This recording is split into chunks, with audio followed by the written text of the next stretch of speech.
এটা ছিল সানডের মেনু। সানডেতে আমি বানিয়ে ফেলেছিলাম, দেখো, মটর পোলাও।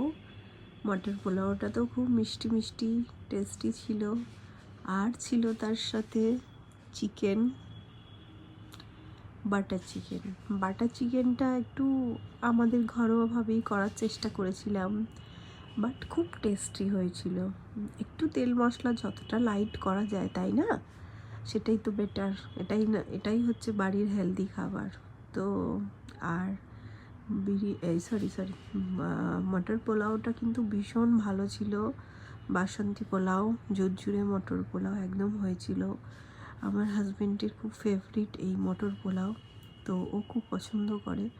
আর ও তো মানে যেটুকু ছিল বাকি দুপুরে খেয়েছে, রাত্রিরে বলছে কাউকে আর ভাগ দেবো না। তোমাদেরও যদি ভালো লাগে বানিয়ে ফেলো। টাটা।